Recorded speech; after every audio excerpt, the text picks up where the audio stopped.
short story with voice by Shufo.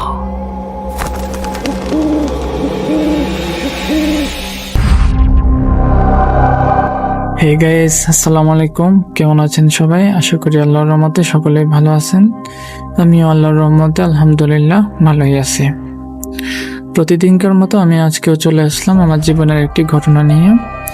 ইনশাল্লাহ আশা করছি এখন থেকে নিয়মিত প্রতি বৃহস্পতিবার আমি একটি হরর অথবা ভয়ঙ্কর ঘটনা আমার পেজে নিয়মিত শেয়ার করব। তো যাই হোক, আমি মূল ঘটনায় চলে যাচ্ছি। তখন আমার বয়স হবে 8 কিংবা 9 এমনই হবে। তো আমি নুরানি মাদ্রাসায় পড়ালেখা করতাম।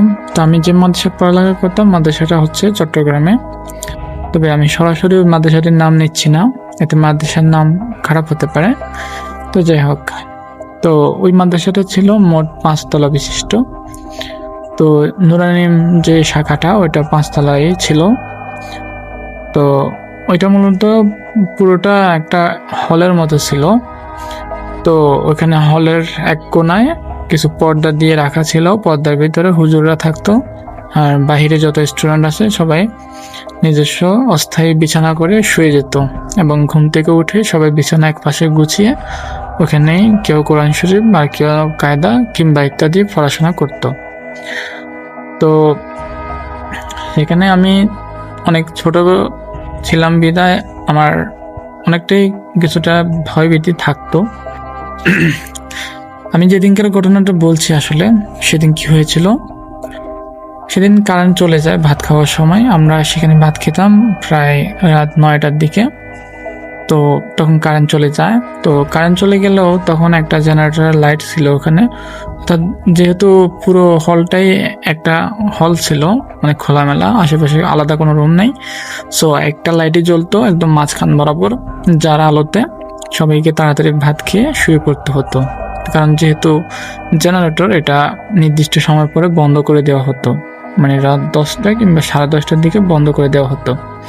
তো আমাদেরকে সবসময় বলা হতো যে কারেন্ট চলে গেলে আমরা যাতে তাড়াতাড়ি শুয়ে পড়ি। তো যাই হোক, পরে সেদিনকার মতো আমরা সবাই বিছানা করে খাবার খেয়ে শুয়ে পড়লাম। কিন্তু আমার ঘুম আসছিল না, কারণ গরমকাল ছিল তখন, আর যেহেতু কারেন্ট নেই তো আমি চোখ বন্ধ করেছিলাম। কারণ আপনারা যারা হোস্টেলে পড়ালেখা করেছেন মাদ্রাসায়, তারা অবশ্যই জানবেন যে কিছু নিয়ম কারণ থাকে, সেগুলো সবাইকে ফলো করতে হয়। তো ঘুম না ধরলেও আমি চোখ বন্ধ করেছিলাম সেদিন।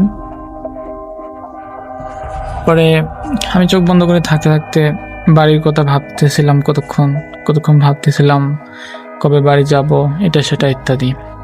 তো হঠাৎ আমি খেয়াল করি যে আমি বাদে আসলে এখানে আর কেউই জেগে নেই।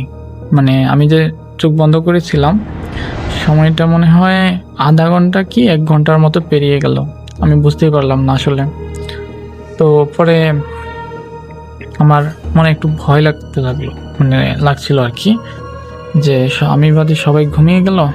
তো আমাদের ওই মাদ্রাসায় আবার একটা কথা প্রচলিত ছিল যে আমাদের এখানে যে বড় হুজুর ছিল ওনার সাথে নাকি জিন পরি বা এটা কিছু থাকে। কারণ ওই হুজুরটা আবার বিভিন্ন তাবিজ বা জিন চালা বা এই টাইপের কাজগুলো করতো আর কি। তো যার কারণে অনেকে বলতো যে হুজুরের সাথে জিন থাকে, আবার অনেকে বলতো যে ছাদে জিন থাকে, রাত্রেবেলা নাকি ছাদ থেকে অনেক আওয়াজ হয়। তো আমাদেরকে আবার ছাদে উঠতে নিষেধ করা হতো, কিন্তু হুজুররা কখনো আমাদেরকে এই বিষয়ে কিছু বলেনি, এগুলো আমি স্টুডেন্টের কাছ থেকে শুনছি। তো এমনিতে আমি রাত্রেবেলা আমি জাগি না, যার কারণে রাত্রে শব্দ হয় কি হয় না এটা আমি কখনোই ফিল করিনি আসলে। তো সেদিন যেহেতু আমি ঘুমাইনি, তো পরে আমি শুয়েছিলাম। তো ভাবতে লাগলাম যে ঘুম তো ধরছে না, এতক্ষণ রাত হয়ে গেল, সকালে আবার উঠতে হবে, আর আমি ছাড়া কেউ জেগেও নেই।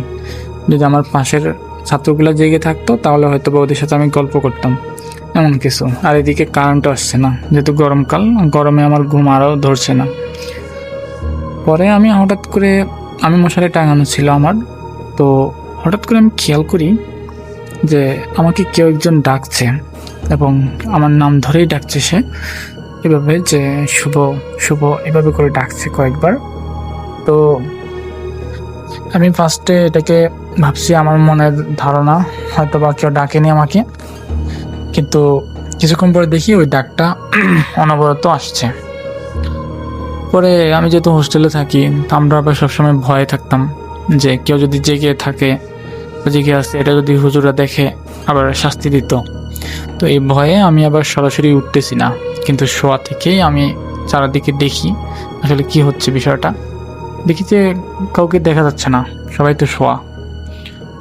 মানে কেউ যে উঠে আমাকে ডাকছে বা কেউ শুয়ে ডাকছে, এটাও বোঝার কোনো উপায় আমার কাছে ছিল না আসলে।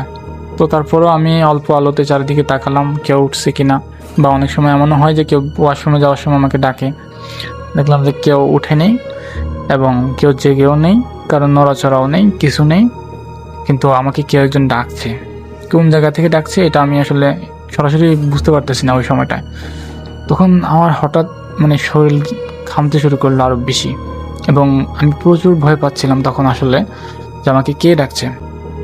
তো পরে আমারও অনেক কিছু মনে হতে লাগলো আসলে, যে ছাত্ররা যা বলে যে ছাদে কিছু থাকে, হুজুর সাথেও কিছু থাকে, এটা সেটা। পরে আমি প্রচুর ভয় পাচ্ছিলাম আসলে ওই সময়, যেহেতু একে তো আমি ছোট, দ্বিতীয়ত কেউ জেগে নেই।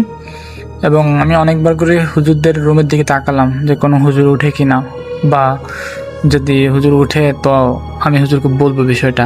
ওখানের হুজুরগুলো আবার আমাকে খুব ভালো জানতো, অর্থাৎ অন্যান্যরা দোষ করলে সাথে সাথে শাস্তির আওতায় চলে যেত, কিন্তু আমি যেতাম না, কারণ হুজুরা জানতো যে আমি ইচ্ছাকৃত কখনোই কোনো অপরাধ করব না। তো যার কারণে আমার একটু হুজুরদের প্রতি ভরসা ছিল। তো আমি ভাবছিলাম ওনারা উঠলে হয়তো আমি বলবো বিষয়টা বা এরকম কিছু, কিন্তু আসলে তখন দেখলাম যে হুজুররাও ঘুমাচ্ছে, কোনো নড়চড় নেই, কিছু নাই। তো পরে আমার ভয়ে তখন ক্রমশ আমার হাত পা ঠান্ডা হয়ে যাচ্ছিল, এবং আমি ভয়ে কি বলবো না বলবো, মানে কি ঘুমাবো আসলে। আমার মনে হচ্ছিল যে আমি ওখানে শুয়ে থাকাটাই আমার জন্য অনেক বড় রিস্ক হয়ে যাচ্ছিল তখন। তার কিছুক্ষণ পরে আমি দেখি কি যে ছাদ থেকে কেমন জানি পায়ের শব্দ শোনা যাচ্ছে, যে কেউ একজন হাঁটছে ছাদে। তো যেহেতু এটা নুরানি মাদ্রাসা, আর আমরা যদি 5 তলা থাকি, 5 তলার সিঁড়িতে কিন্তু গেটের তালা দেওয়া থাকে, মানে ছোট একটা গেট আছে সিঁড়িটা বন্ধ করার জন্য, তো ওখানে তালা দেওয়া থাকে। আর 5 তলার কোনো লোক ছাড়া অন্য কারো রাত্রিবেলা ছাদে ওঠা একদমই ইম্পসিবল। পরে আমি তো মানে কি বলবো, তখন আমার মাথায় কাজ করছিল না যে ছাদ থেকে কে হাঁটতেছে এখন এত রাত্রে। তো আমি কি করব বুঝে উঠতে পারতেছিলাম না। একটু পরে দেখি কি যে আমি শুয়ে আছি, আমার চারপাশে সবাই আছে, সবাই তো মানে ঘুমাচ্ছে। তো মানুষ ঘুমানো মানে অনেকটা লাশের মতোই, কোনো নড়চড় নাই, কিছু নাই। একটু পরে দেখি কি আমার মনে হচ্ছিল যে আমি মনে হয় কোনো শ্মশান ঘাটে শুয়ে আছি, মানে চারিদিকে নিস্তব্ধ, কারণ নড়াচড়া নাই, কিছু নেই। আর এদিকে তো আমি ভয়ে কাঁপতেছি, চারিদিকে পরিবেশটা কেমন জানি আমার মনে হচ্ছিল যে আমি মাদ্রাসায় নেই, অন্য কোথাও চলে গেছি, এমন মনে হচ্ছিল আমার। মানে চারিদিকে এত শব্দ আর এত রকমের আওয়াজ, মানে কি বলবো, কখনো মনে হচ্ছে কেউ আমাকে ডাকছে, আর কখনো মনে হচ্ছে ছাদে কেউ হাঁটতেছে। তো এইভাবে আসলে আমি জানি না ঠিক রাত কতক্ষণ পর্যন্ত আমি জেগেছিলাম, কারণ যেহেতু আমার হাতে কোনো ঘড়ি ছিল না, আর মোবাইল তো অ্যালাউ না হোস্টেলে। তো আমি জানি না ঠিক রাত কতক্ষণ আমি জেগেছিলাম। পরে অনেক কষ্টে আসলে ওর একটা আমি মানে এভাবে ভয় পেতে পেতে এক সময় আমি ভয়ে চোখ বন্ধ করে থাকি এবং ঘুম চলে আসে আমার। তো যাই হোক, আমার এটা ছিল আমার দ্বিতীয় ঘটনা আমি যখন হোস্টেলে ছিলাম। এমন টুকিটাকি আরও অনেক ঘটনা আমার সাথে ঘটেছে, এগুলো আমি ইনশাল্লাহ আপনাদেরকে শেয়ার করার চেষ্টা করব। আর আপনাদের যদি কারো কোনো ঘটনা থেকে থাকে সেটাও আমাকে জানাতে পারেন, এটা আমি শেয়ার করব। অথবা চাইলে আপনারাও রেকর্ড করে আমাকে পাঠাতে পারেন, সেটা আমি সুন্দরভাবে উপস্থাপন করব। তো আজকের মতো এখানেই বিদায় নিচ্ছি। খোদা হাফেজ, দেখা হবে পরবর্তী কোনো পর্বে।